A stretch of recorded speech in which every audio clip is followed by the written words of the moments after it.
Video में हम discuss करेंगे role of antioxidants in human body. हम जानेंगे कि एंटीऑक्सीडेंट्स क्या होते हैं, फ्री रेडिकल्स क्या होते हैं और इनका क्या रोल है ह्यूमन बॉडी में, इस पर हम चर्चा करेंगे।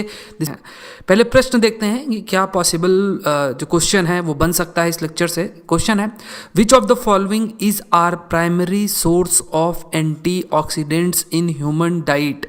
मतलब कि इनमें से कौन सा जो तत्व है वो एक प्राइमरी सोर्स है एंटीऑक्सीडेंट्स का इन ह्यूमन डाइट। जैसे अलग अलग चीज़ें हम खाते हैं तो उनमें क्या क्या ऐसी चीज़ें प्रेजेंट हैं जो कि एज आ एंटीऑक्सीडेंट्स काम कर सकती हैं। पहला ऑप्शन है विटामिन ए, दूसरा ऑप्शन है विटामिन ई, फिर है आपके पास ल्यूटीन और ऑल ऑफ द अबव। तो लेक्चर के एंड में हम डिस्कस करेंगे कि इसका आंसर क्या होगा। पहले ये जान लेते हैं एंटीऑक्सीडेंट्स क्या है।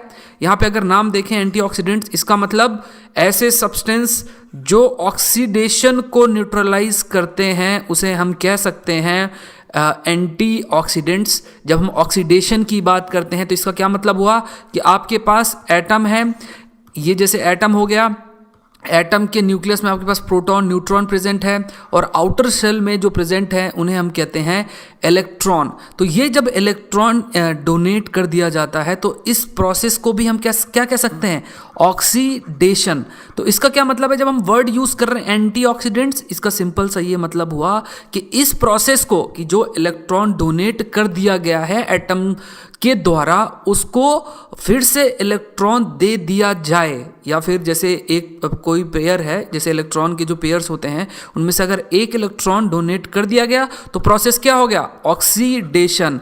अब जब क्या होगा, जो एंटीऑक्सीडेंट्स होंगे, एंटीऑक्सीडेंट्स दोबारा से इलेक्ट्रॉन प्रोवाइड कर देंगे इस एटम को, तो क्या होगा यहाँ पे कि जो ऑक्सीडेशन है वो न्यूट्रलाइज हो जाएगा। तो ऐसे सब्सटेंस को हम बोलते हैं एंटीऑक्सीडेंट्स। अगर हम बात करें कुछ एग्जांपल्स की तो आपके पास विटामिन ई है, सी है, कैरोटीनॉइड्स हैं जैसे कि बीटा कैरोटीन है, ल्यूटीन है, लाइकोपीन है। इनका एग्जांपल आपको याद कर लेना है, इनका जो साइंटिफिक नेम है ऐसे कुछ हमें नहीं करना है। जो इंपॉर्टेंट ये है कि जैसे कई सारे एग्जाम्स में पूछ ले जाते हैं कि इनमें से कौन से एग्जाम्पल्स हैं एंटीऑक्सीडेंट्स के, तो ये एग्जाम्पल हमें डायरेक्ट याद कर लेना है।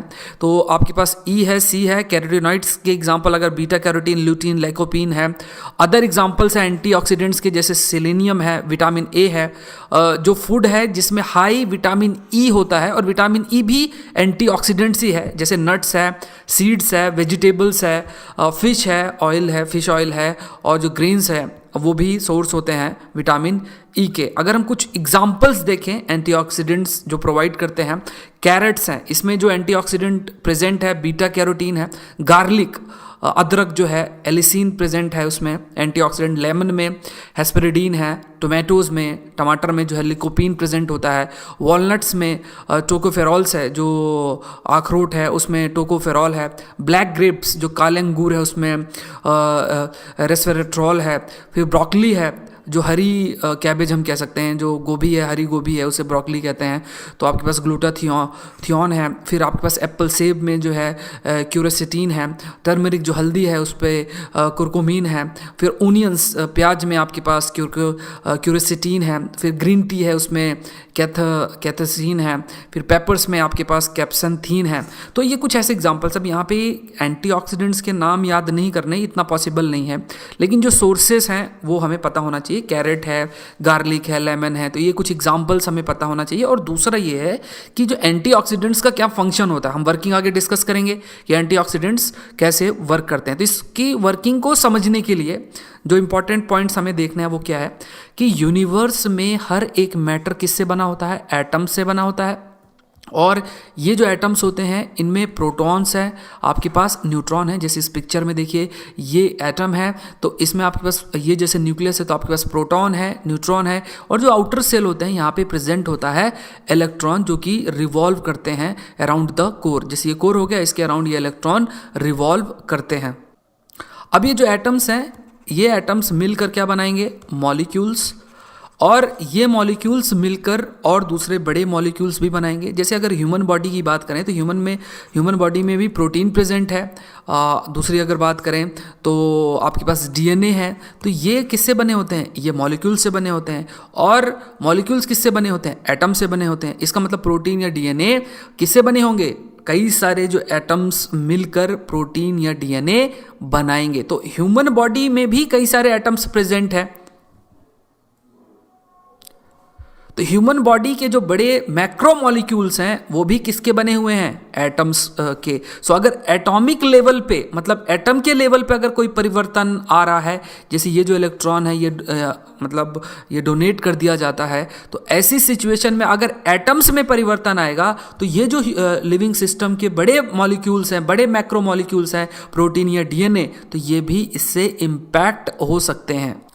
अगर ह्यूमंस बॉडी की बात करें तो humans and other organisms maintain their structure and function by chemical reaction. अलग अलग केमिकल रिएक्शन होते हैं, उसके द्वारा ह्यूमंस और दूसरे जो ऑर्गेनिजम्स है वो अपना स्ट्रक्चर और फंक्शंस को मेंटेन करते हैं। ये जो केमिकल रिएक्शंस हैं needed to sustain life are collectively known as metabolism. अब आपके पास कई सारे एटम्स हो गए, उसके बाद ये मिलकर मॉलिक्यूल्स बना रहे हैं। ये मॉलिक्यूल्स पार्टिसिपेट करते हैं अलग अलग तरीके के केमिकल रिएक्शंस में, और बॉडी में बहुत सारे ऐसे केमिकल रिएक्शन होते हैं जो कि इंपॉर्टेंट है लाइफ को सस्टेन करने के लिए, जिससे हम एनर्जी डिराइव करते हैं। तो ये जो केमिकल रिएक्शंस मिलकर हम इनको कहते हैं मेटाबॉलिज्म। अब मेटाबॉलिज्म के अंदर क्या हो सकता है कि बड़े जो मॉलिक्यूल्स हैं ये टूटकर छोटे मॉलिक्यूल्स बन सकते हैं, ये छोटे जो मॉलिक्यूल्स हैं ये कंबाइन होके बड़े मॉलिक्यूल्स बन सकते हैं। तो ये जो प्रोसेस है, ये जो केमिकल रिएक्शन है, ये बहुत इंपॉर्टेंट होता है टू सस्टेन लाइफ।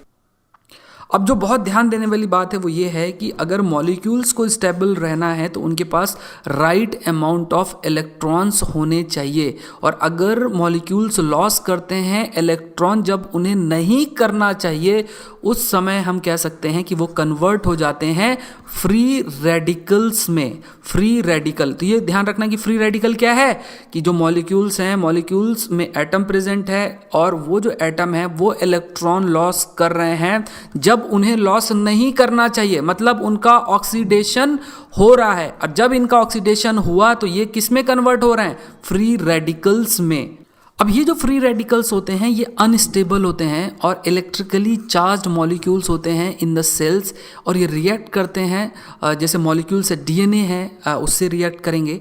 और होता क्या है कि जब डीएनए डैमेज होगा तो कई सारे जेनेटिक डिजीजेस भी हो सकते हैं। जेनेटिक लेवल पे कई सारे डिजीजेस हो सकते हैं या न्यूरोलॉजिकल डिजीजेस भी हो सकते हैं अगर ये फ्री रेडिकल्स हमारे बॉडी में बहुत ज़्यादा प्रेजेंट है। तो हम यहाँ पे क्या बात कर रहे हैं, जैसे हमने पहले डिस्कस किया कि केमिकल रिएक्शन बहुत सारे होते हैं हमारी बॉडी में। अब इन केमिकल रिएक्शन में आपके पास मॉलिक्यूल्स अलग अलग जो है वो पार्टिसिपेट करते हैं, लेकिन क्या हुआ, ये मॉलिक्यूल्स जब इलेक्ट्रॉन लॉस करते हैं तो ये फ्री रेडिकल में कन्वर्ट हो रहे हैं। अब क्या है, ये फ्री रेडिकल रिएक्शन में पार्टिसिपेट करेंगे। अब क्योंकि ये फ्री रेडिकल अनस्टेबल है, इसलिए जो केमिकल रिएक्शन बॉडी में हो रहे हैं वो इम्पैक्ट होंगे, और जो मॉलिक्यूल्स का, जो बड़े मॉलिक्यूल्स का फॉर्मेशन है वो इम्पैक्ट होगा। इससे हमारी बॉडी में कई तरीके की जेनेटिक डिजीजेस या फिर न्यूरोलॉजिकल डिजीजेस हमारी बॉडी में हो सकती है। तो ये फ्री रेडिकल क्योंकि ये बहुत अनस्टेबल है और मॉलिक्यूल्स स्टेबल होते हैं, इसलिए जो ये फ्री रेडिकल्स है वो डैमेज कर सकते हैं बड़े मॉलिक्यूल्स को। तो ये पॉइंट हमें ध्यान देना है। ये भी देखा जाता है कि ये जो फ्री रेडिकल्स हैं, ये फ्री रेडिकल्स दूसरे मॉलिक्यूल्स को भी कन्वर्ट कर देते हैं फ्री रेडिकल्स में। तो क्या होगा कि जो फ्री रेडिकल्स का अमाउंट है हमारी बॉडी में वो काफ़ी बढ़ जाएगा। अब यहीं पे रोल आता है एंटीऑक्सीडेंट्स का। अब एंटीऑक्सीडेंट्स क्या होते हैं, जैसे हमने डिस्कस किया फ्री रेडिकल्स में इलेक्ट्रॉन लॉस हो जाता है। जैसे आप इस पिक्चर में देखें तो जैसे जो फ्री रेडिकल्स है, जैसे ये एटम है और ये न्यूक्लियस है, ये जो सेल है एटम के, तो यहाँ पे इलेक्ट्रॉन प्रेजेंट है। अब ये इलेक्ट्रॉन डोनेट कर दिया गया तो ये पेयरिंग नहीं रहेगी। अब क्योंकि ये इलेक्ट्रॉन डोनेट कर दिया गया तो यहाँ पे आपके पास ऑक्सीडेशन हो रहा है। अब जब ये ऑक्सीडेशन होगा तो अब यहाँ पे एंटीऑक्सीडेंट्स का क्या काम है, ये एक एक्स्ट्रा इलेक्ट्रॉन इसको डोनेट कर देंगे, तो इससे क्या ये पेयरिंग बन जाएगी। अब पहले जो ये फ्री रेडिकल था, अब ये फ्री रेडिकल कन्वर्ट हो जाएगा स्टेबल मॉलिक्यूल्स में। तो यहाँ पे यही रिस्पॉन्सिबिलिटी होती है या रोल होता है एंटीऑक्सीडेंट्स का कि ये एक्स्ट्रा इलेक्ट्रॉन प्रोवाइड कर देते हैं फ्री रेडिकल्स को, और ये जो फ्री रेडिकल्स, जो एक्स्ट्रा फ्री रेडिकल्स बॉडी में प्रेजेंट होते हैं, वो फिर स्टेबल मॉलिक्यूल में कन्वर्ट हो जाते हैं, और इससे जो नेगेटिव इम्पैक्ट है फ्री रेडिकल्स का वो रिड्यूस हो जाता है। नेक्स्ट जो इंपॉर्टेंट पॉइंट है कि जो एंटीऑक्सीडेंट्स हैं और फ्री रेडिकल्स दोनों हमारे लिए बहुत जरूरी है। ऐसा नहीं कि हमें फ्री रेडिकल्स की जरूरत नहीं है। फ्री रेडिकल्स कॉन्स्टेंटली फॉर्म होते हैं जब मेटाबॉलिज्म होते हैं, जो अलग अलग केमिकल रिएक्शन होते हैं। अब विदाउट एंटीऑक्सीडेंट्स ये जो फ्री रेडिकल्स हैं वो हमारी बॉडी को डिस्ट्रॉय कर सकते हैं। और अगर हम फ्री रेडिकल्स की इंपॉर्टेंस की बात करें तो ये काफ़ी इंपॉर्टेंट है। जैसे for example the body's immune cells use free radicals to kill bacteria they try to infect us. तो हमारी इम्यूनिटी के लिए बहुत इंपॉर्टेंट है। जैसे कोई बैक्टीरिया अगर हमारी बॉडी सेल को अटैक करते हैं तो ये फ्री रेडिकल ही ऐसे होते हैं जो इन बैक्टीरिया को मार देते हैं, किल कर देते हैं। लेकिन अगर फ्री रेडिकल्स हमारी बॉडी में बहुत ज़्यादा होंगे तो हमारी बॉडी के जो अलग अलग मॉलिक्यूल्स हैं, है ना, प्रोटीन, डीएनए, जो बड़े मॉलिक्यूल्स हैं, उनको ये डैमेज कर देंगे। तो एक बैलेंस होने की ज़रूरत है, मतलब हमारी बॉडी में एंटीऑक्सीडेंट्स भी हो और फ्री रेडिकल्स भी प्रेजेंट हो। अगर हम ऐसी डाइट नहीं लेते जिसमें एंटीऑक्सीडेंट्स प्रेजेंट हैं तो फ्री रेडिकल्स का अमाउंट तो क्या होगा, बढ़ता चला जाएगा, और इससे हमारे बॉडी में काफ़ी नेगेटिव इम्पैक्ट भी देखने को मिल सकता है। तो अब देख लेते हैं कि जो ये प्रश्न जो हमने स्टार्टिंग में देखा था कि इसका आंसर क्या होगा। तो विटामिन ए है, जैसे हमने स्टार्टिंग में डिस्कस किया, विटामिन ई भी है, ल्यूटीन भी है, तो आपका आंसर जो होगा वो विटामिन डी होगा। तो ये काफ़ी इंपॉर्टेंट है। अगर आप यूपीएससी की प्रिपरेशन कर रहे हैं तो ये टॉपिक आपके जीएस पेपर 3 में पूछा जा सकता है। अब यहाँ पे जो प्रश्न बन सकता है वो हेल्थ से रिलेटेड जो मॉड्यूल है उसमें ये प्रश्न पूछा जा सकता है। सो इस वीडियो लेक्चर में हमने डिस्कस किया role of antioxidants in human body. I hope ये वीडियो लेक्चर आपके लिए हेल्पफुल होगा। Thank you for watching the video.